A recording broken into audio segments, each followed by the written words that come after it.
A homeless veteran inherits a rusty workshop behind an abandoned church. What he found inside would change everything.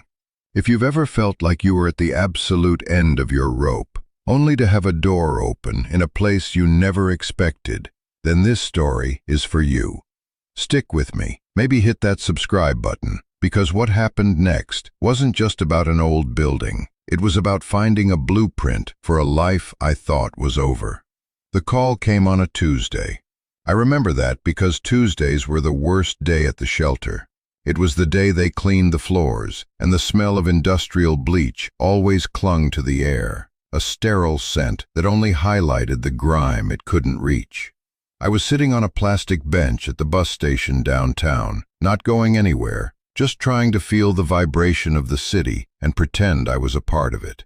My phone, a cracked screen burner with $10 of credit left, buzzed in the thin pocket of my Army surplus jacket. The number was from a town I'd never heard of. I almost didn't answer. In my world, unknown numbers were usually debt collectors or bad news dressed up in a polite voice. But something, maybe just the sheer boredom of another empty afternoon, made me press the green icon. "Am I speaking with Alex Carter?" a woman's voice asked. It was crisp, professional, without warmth, but also without judgment. "Who's asking?" I said. My own voice was rough, unused. "My name is Susan Albright. I'm an attorney in Stillwater Creek, Montana. I'm calling regarding the estate of Samuel Carter." The name hit me like a physical blow. Samuel Carter, my grandfather, a man who was more myth than memory, a ghost I'd been told to forget. He and my mother had a falling out long before I was born, a chasm of anger and silence so deep that his name was a forbidden word in our house. He sent a card for my 5th birthday, I think. That was it. My mother threw it away before I could read it. "He passed away 2 weeks ago, Mr. Carter," the lawyer continued, her voice softening just a fraction, as if she sensed my shock through the phone. "I'm the executor of his will. It appears you are his sole heir." Heir. The word sounded ridiculous. I looked down at my worn boots, the laces frayed, the soles separating. I owned a duffel bag with 2 changes of clothes, a service medal I kept wrapped in a sock, and the lingering echo of sand and shouting in my ears. I was an heir to nothing. "There must be a mistake," I said. "He didn't know me." "Mistake or not, his will is quite clear," she said. "He left you his property. It's not much, I'm afraid. A parcel of land with an old workshop on it, just outside of town. There are, however, some complications. Significant back taxes are owed. The county is set to seize the property in 90 days. I felt a bitter laugh rise in my throat. Of course. A gift that was actually a debt. It sounded about right. "So what do you want from me?" "Your signature, primarily. There's also a standing offer on the property from a development group. It would be enough to clear the tax debt and leave you with a small amount of cash. Given your circumstances, which Samuel alluded to in his notes, this might be the most practical option. You could sign the papers, take the money, and walk away." Walk away. It was what I was best at. I'd walked away from the Army, from the few friends who'd tried to help, from every job I'd held for more than a few months. My whole life since coming home had been a slow, steady walk away from everything. The offer was a life raft, a few $1,000s. It wouldn't last forever, but it would be a hotel room for a month instead of a shelter cot. It would be hot meals. It would be a bus ticket to somewhere warmer. It was an easy yes. But the words didn't come. Instead, I heard myself ask, "What kind of workshop?" There was a pause on the other end of the line. "He worked with metal and wood. Honestly, Mr. Carter, it looks like a junkyard. The church it sits behind has been abandoned for decades. The whole place is neglected. A junkyard, a debt, a ghost of a grandfather I never knew. Any sane person would have taken the money. But since when had I been sane? Something else was speaking for me, a flicker of, what? Curiosity? Defiance? A deep-seated need to see the place where a part of my story began and ended. "I want to see it," I said, the words feeling foreign in my mouth. "Before I sign anything." Ms. Albright sighed, a sound of patient resignation. "Very well. The bus from your city stops in Stillwater Creek once a day. I'll leave a key for you in a lockbox at my office. I have to warn you, Mr. Carter, the property has no power or running water. It's not a place to live." I looked around the bus station, at the stained floors and the hollow-eyed people waiting for journeys that would only lead them to another version of the same place. "I'll be fine," I told her. It was the biggest lie I'd told all week, and that was saying something. The bus ride was 22 hours through the heart of a country I'd fought for, but no longer recognized. I watched the landscape shift from the dense, vertical gray of the city to the sprawling, forgotten browns and greens of the plains.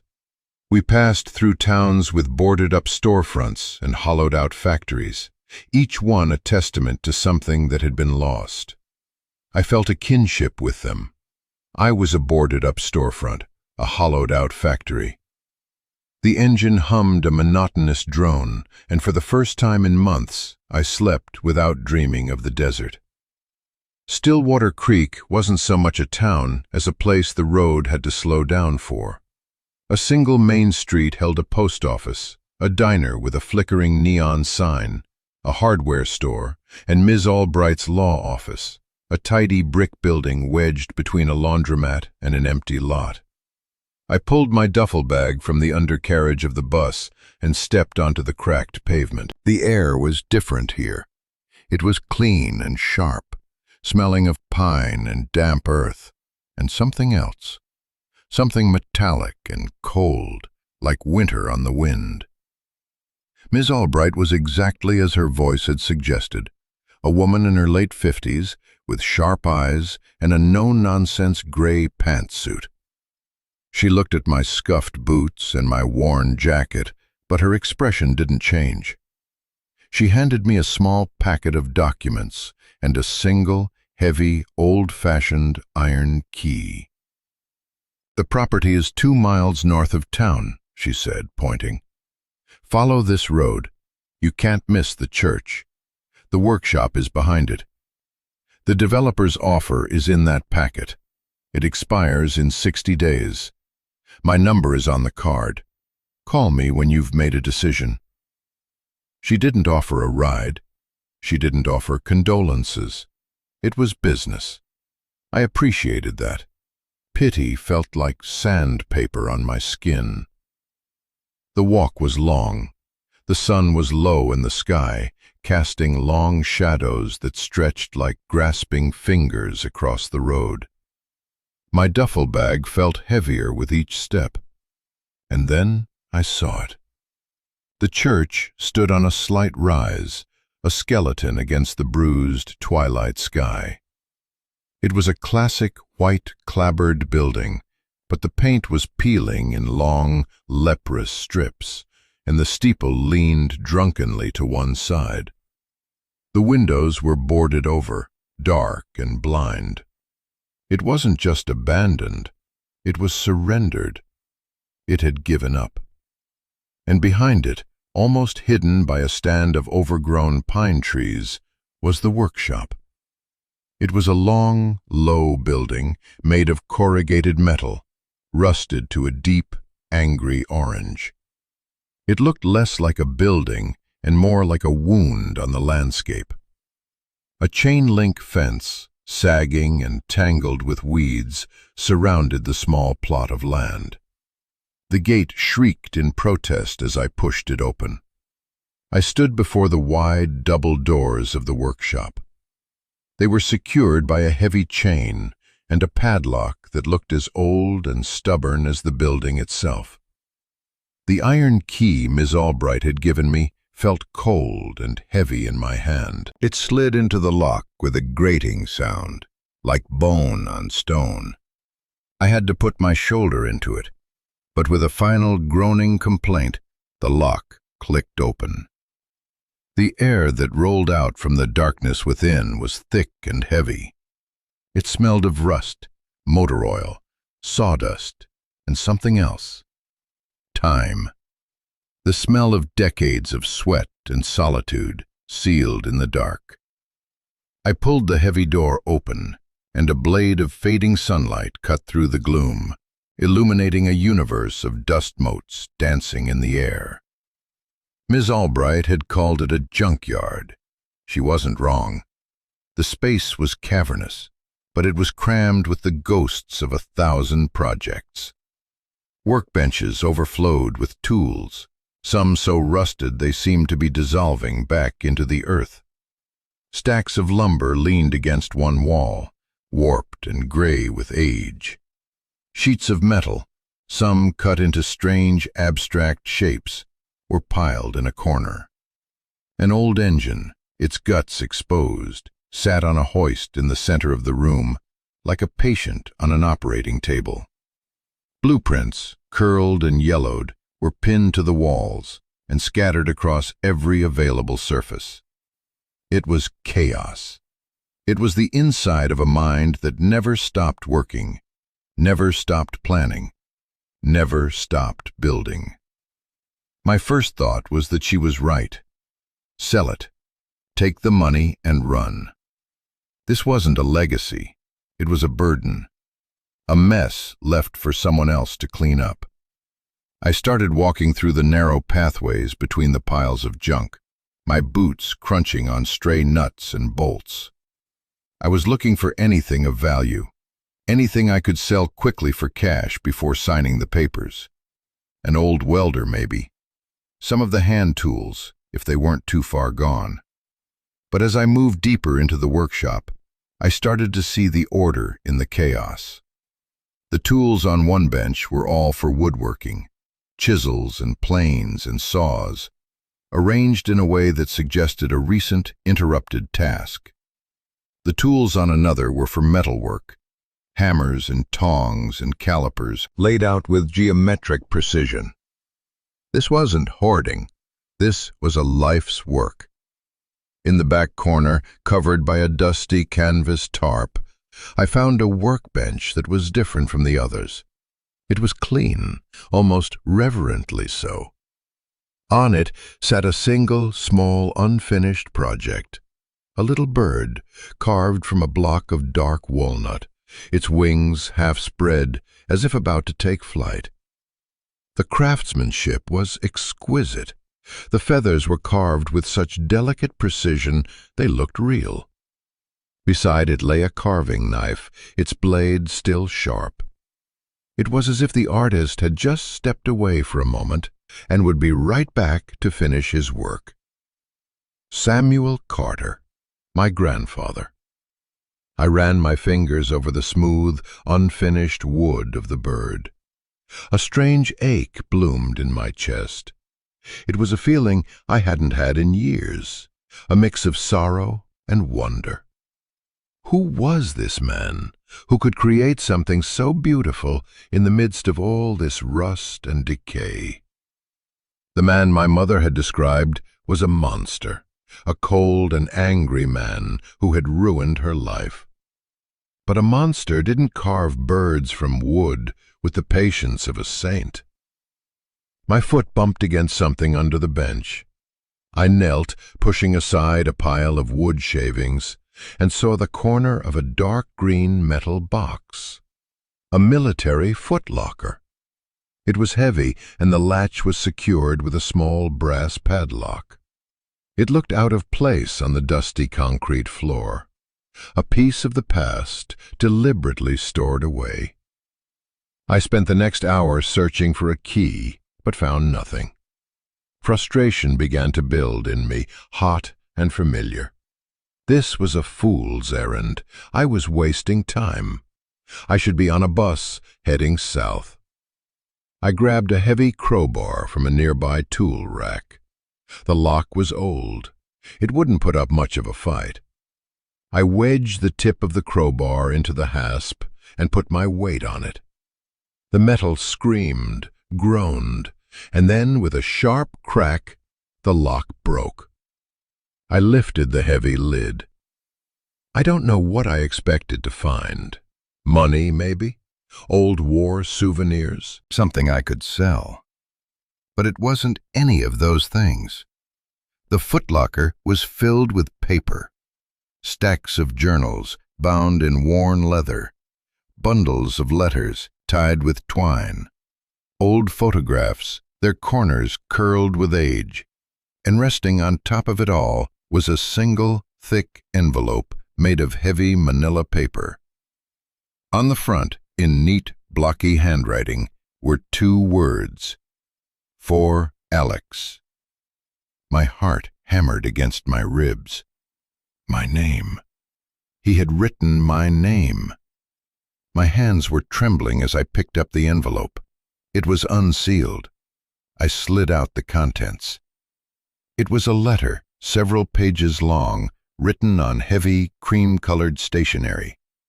And tucked inside the folded pages was a photograph. It was of a young woman with my eyes and a defiant smile, holding a baby wrapped in a blue blanket. My mother. And me. On the back of the photo, the same handwriting. My daughter, my grandson, my reason. I sat down on the cold, dusty floor of the workshop, my back against the leg of the workbench, and began to read. Alex, the letter began. If you are reading this, then I am gone. And I am sorry. I am sorry for so many things. I am sorry I wasn't there to see you grow up. I am sorry you only knew me as a villain in a story someone else told you. I hope with this letter to change that story just a little. The words were a gut punch. I had to stop and take a breath, the air in the workshop feeling suddenly thin and hard to draw. I had spent my entire life believing a simple truth. My grandfather was a bad man who had abandoned his family. It was the foundation of my mother's bitterness, a bitterness she had passed on to me. And here he was, his voice reaching out from the grave to tell me that foundation was built on a lie. I continued reading. Your mother, Eleanor. She was the best thing in my life. Bright and fierce. But I made mistakes when I was young, long before she was born. I came back from my own war a different man. A man who saw shadows where there was only light. I fell in with the wrong people. Got into debt with men who don't forgive or forget. For years, I managed to keep that part of my life separate. But when you were born, they came around. They saw your mother, and they saw you, and they saw a lever they could use to get what they wanted from me. The script was steady, the letters carefully formed, but I could feel the tension in the words, the weight of a confession held for decades. They weren't just collectors, Alex. They were dangerous. They made it clear that if I didn't pay an impossible sum, they would hurt her. Or worse, they would hurt you. I had a choice. Stay and put you both in the crosshairs of my past, or disappear and become the man she needed to hate, so she would never look for me, so she would be safe. I chose to disappear. I made her hate me. I said things, terrible things, that I knew would sever the bond between us forever. It was the hardest thing I have ever done, harder than anything I faced overseas. Every day for the last 20 years, I have lived with the ghost of that choice. I bought this old piece of land, this forgotten place, and I hid. I built this workshop with my own hands, and I filled it with work, because if I wasn't working, I was thinking, and thinking was a kind of poison.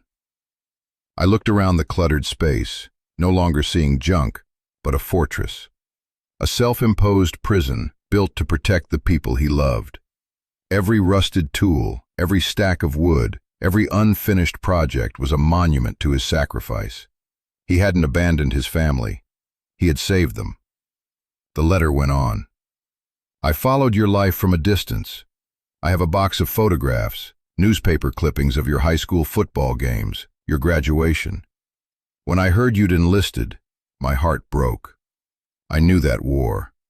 I knew what it does to a boy. I prayed you would come home whole. And when you did, I heard you were struggling. I wanted so badly to reach out, to help you, but the threat was still there. The debt was old, but the memory of those men was long. Contacting you would have been a death sentence for one of us. So I stayed away. I kept working. I saved what I could. He wrote about the workshop, about his love for shaping wood and metal. He said it was the only thing that quieted the noise in his head. He described learning the trades from his own father, passing on a legacy of creation. He wrote about his dream of teaching me, of showing me how to build things that would last, things that were beautiful and useful. A dream he had to sacrifice. The final paragraph was almost hard to read through the blur in my eyes. This place, this workshop, is all I have to give you. It's a mess, I know, but it's an honest mess. It's the story of my life. There is a developer who wants the land. They've been circling for years. The money they're offering is probably a tempting thing for a young man with nothing. It's an escape hatch. I won't blame you if you take it. God knows you've earned an easy road. But I hope you'll see what's really here. Not a junkyard, but a chance. A place to build something new. A place to heal. The choice, like all the important ones, is yours. The letter ended simply with his name, Samuel. I folded the pages and put them back in the envelope, my hands shaking. I felt hollowed out, scooped clean of every certainty I'd ever had. My anger at him, my resentment, all of it was gone, replaced by a profound and aching grief. I wasn't grieving the man who died 2 weeks ago. I was grieving the grandfather I never knew. I was grieving the years we had lost, the lessons he could have taught me, the comfort he could have offered when I came home from my own war, broken and lost. I sat there in the growing dark, the cold of the concrete seeping into my bones, and I cried. I cried for the lonely old man who spent his life in this metal box, protecting a family that thought he was a monster. I cried for my mother, who lived her life in the shadow of a lie she never knew. And I cried for myself, for the boy who grew up without a grandfather, and the man who came home to a country that had no place for him. The tears were a release, a flood that washed away years of numbness. When they finally subsided, I was left with a strange and unfamiliar feeling.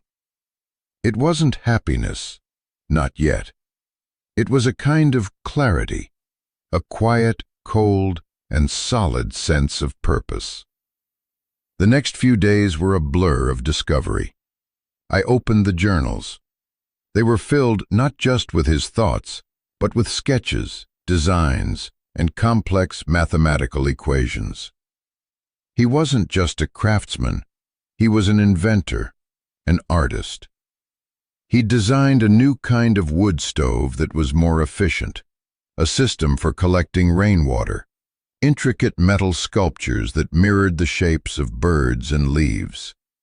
His mind was a beautiful, complicated place, and his journals were the map.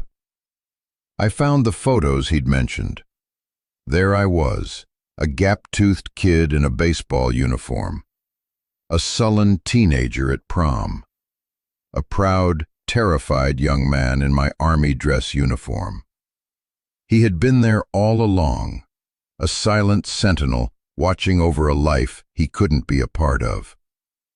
The thought was both comforting and deeply unsettling. I lived on protein bars and bottled water I bought at the town's only gas station. I slept on a pile of old canvases that smelled of turpentine. During the day, I explored the workshop, and at night, I read his letters and journals by the light of a cheap flashlight. Each page was a revelation, another piece of the puzzle that was Samuel Carter. And with each piece, I felt a growing connection to him, to this place. The rust and the dust no longer felt like decay. They felt like history, my history.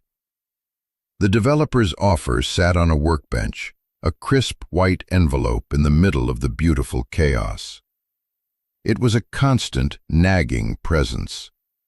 60 days. The deadline loomed.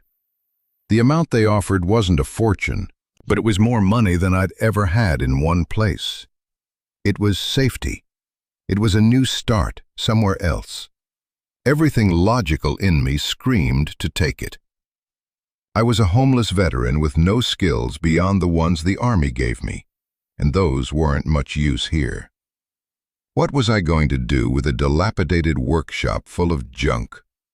But my grandfather's voice, from the pages of his letters, whispered something else. A place to build something new. A place to heal. The internal battle raged. One evening, I was sitting on an old stool, the developer's contract in my hand, ready to walk into town the next morning and call Ms. Albright. I was tired. I was cold. I was hungry for a real meal. The easy road was so damn tempting. My eyes fell on the unfinished wooden bird, still sitting on the clean workbench. I picked it up. The wood was smooth in my calloused hands. Such a small, simple thing, yet it held so much hope, so much beauty. It was a promise of a flight that had been interrupted. I thought about my own interrupted flight, the life I'd planned before I enlisted, the man I'd hoped to be. Maybe this was my chance to finish it. Maybe this place wasn't a burden. Maybe it was a blueprint. That night, driven by a strange impulse, I went back to the footlocker. I'd been through it a dozen times, but I felt like I'd missed something. I took everything out, piece by piece, stacking the journals and letters carefully on the floor. At the very bottom, I noticed the metal was slightly raised in one corner. I ran my fingers over it. It was a false bottom. I pried at it with my fingers, then with the tip of a screwdriver. It popped open with a soft, metallic sigh. Underneath was a hollow compartment, and inside that compartment was a stack of cash, wrapped in oilcloth and tied with twine. It wasn't a huge amount, but my hands shook as I counted it. It was, to the dollar, the exact amount needed to pay the back taxes on the property, with about $2,000 left over. Tucked into the bundle of cash was one last folded note. Alex, it read, "This money is a test and a tool. It's enough to clear the debt with the county and give you a little to start with. If you found this, it means you looked deeper. It means you were searching for more than just an easy way out. The money is for the taxes, if you choose the work. The developer's offer is for your freedom, if you choose the escape. The choice was always yours, son. What kind of man will you be? Your grandfather, Samuel." The question hung in the silent, dusty air of the workshop. What kind of man will you be? For the first time in a long time, I felt like I knew the answer. The next morning, I walked into town. I didn't go to a payphone. I walked straight into Ms. Albright's office. She looked up from her desk, her expression unreadable. I placed the developer's contract on her desk. Then I pulled the bundle of cash from my jacket pocket and placed it beside the contract. "I'm not selling," I said. My voice was steady. "I want to pay the taxes." She looked at the cash, then at me. A flicker of surprise, maybe even respect, crossed her face. For the first time, she smiled. It was a small, thin smile, but it was genuine. "I had a feeling you might say that," she said. "Samuel was a stubborn man. It seems it runs in the family. Let's get the paperwork started." Paying the taxes felt like signing a declaration of independence. When I walked out of that office, the air of Stillwater Creek smelled different. It smelled like home. The weight that had been sitting on my shoulders for years, the weight of being adrift, of having no anchor, was gone. I had a place. I had a purpose. The first order of business was to make the workshop livable. I used the leftover money to buy a new padlock, a heavy-duty generator, a portable heater, and basic supplies. I spent a week just cleaning. I swept away decades of dust and wood shavings. I organized tools, scraping rust from old wrenches and oiling the moving parts of forgotten machines. I washed the grime from the single window, and for the first time, sunlight filled the space, illuminating the floating dust in golden shafts. The work was hard, physical, and monotonous, and I loved every second of it. Every bolt I sorted, every tool I cleaned, felt like I was bringing order to my own chaotic mind. I was sweating out the poison of the past few years. I was rebuilding the workshop, and in doing so, I was rebuilding myself. The people in town started to notice me. At first, they were wary. A stranger, a young man with haunted eyes, living in the old Carter place. But my daily walks to the hardware store or the diner started to break the ice. The owner of the hardware store, a grizzled old man named Hank, started giving me advice on how to fix the workshop's leaky roof. The woman who ran the diner, a kind, motherly figure named Maria, would always pour me an extra coffee and ask how the work was coming along. One afternoon, I was trying to fix the generator, cussing at it under my breath, when a pickup truck pulled up. It was Hank. He got out, holding a toolbox. "Heard you were having trouble," he grunted. He spent the next hour showing me how to clean the carburetor, his gnarled hands moving with a practiced ease. He didn't ask about my past. He just helped. It was a small thing, but it felt monumental. It was the first time in years a stranger had shown me kindness without wanting something in return. As I cleaned, I uncovered more of my grandfather's secrets. Hidden in a hollowed-out book, I found blueprints for projects he had designed, not for himself, but for the town. New benches for the little park in the town square. A beautifully ornate welcome sign to be placed at the edge of town. A free library box shaped like a birdhouse. They were all stamped with a simple logo. Carter and Son, Builders.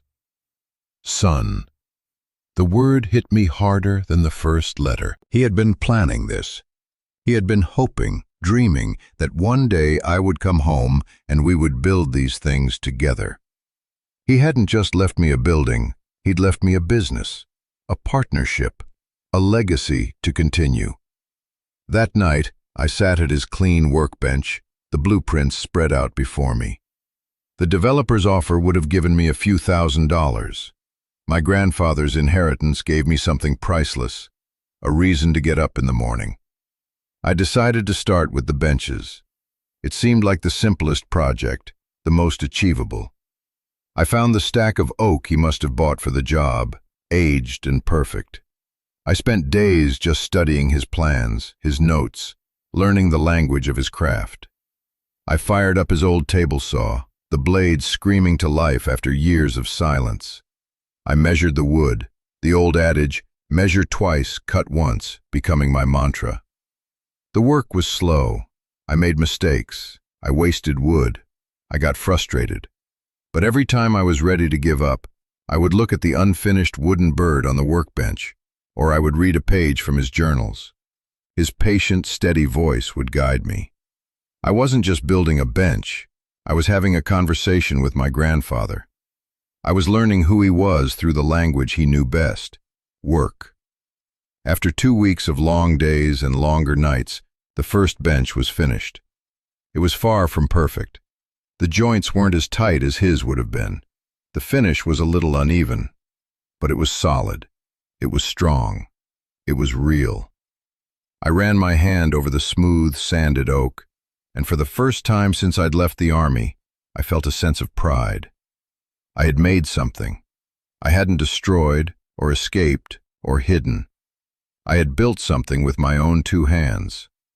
I borrowed Hank's truck and, with his help, I delivered the bench to the town square, placing it right where the blueprint had indicated. I didn't put a sign on it. I just left it there. The next day, as I walked into town to get groceries, I saw 2 elderly women sitting on it, chatting in the afternoon sun. Maria from the diner was sitting on the other end, reading a book. She saw me and smiled, a real warm smile that reached her eyes. She just nodded, a silent acknowledgement, a silent thank you. And in that moment, I understood. My grandfather hadn't built this workshop to hide from the world. He had built it to find a way to connect to it. His work wasn't an escape, it was an offering. He couldn't be a part of the community in person, but he could give them something beautiful, something useful. He could build. Now it was my turn. I sit here now, in the workshop, a year later. The air still smells of sawdust and oil, but it's my sawdust now. The place is clean, organized. The tools are sharp. The generator hums a steady, reliable rhythm. Outside, the old church still stands, but I've patched the roof and replaced the boarded-up windows with clear glass. It's not a church anymore. It's a showroom, a place where the light can come in and illuminate the things we build. The town has all its new benches. The welcome sign, carved from a single piece of redwood, greets everyone who drives into Stillwater Creek. The little free library is always full of books. Carter & Son, Builders, is officially in business. It's just me, for now. But the "and son" part feels right. It feels true. I'm his son, in all the ways that matter. I never became the man my mother hated. I never even became the man I was when I first stepped off that bus, lost and broken. This place, this inheritance of rust and memories, gave me a new set of blueprints. It taught me that inheritance isn't about what you're given. It's about what you choose to build with it. My grandfather gave me a pile of junk and a choice. He gave me a chance to find out what kind of man I could be. We all inherit things, don't we? Not just property or money. We inherit stories. We inherit wounds. We inherit expectations and responsibilities. And sometimes, buried under all the rust and dust of the past, we inherit a chance to start over. A chance to build something new from the wreckage of what came before. So let me ask you this. What have you inherited that you almost threw away? What's the rusty old workshop in your life that's just waiting for you to find the key, to pry open the lock and discover the treasure hidden inside? Maybe it's a broken relationship, a forgotten talent, a dream you gave up on. If this story hit home for you, if you understand what it's like to find a second chance in an unexpected place, I'd love to hear about it. The comments on this channel are a community of people who get it. People who are building their own lives from the blueprints they've found along the way. Your story matters, and if you want to be a part of this community, If you believe in stories about redemption and rebuilding, then please subscribe to the channel. Let's keep building together, because the most important work is the work we do to build a life of purpose, one piece of salvaged wood at a time.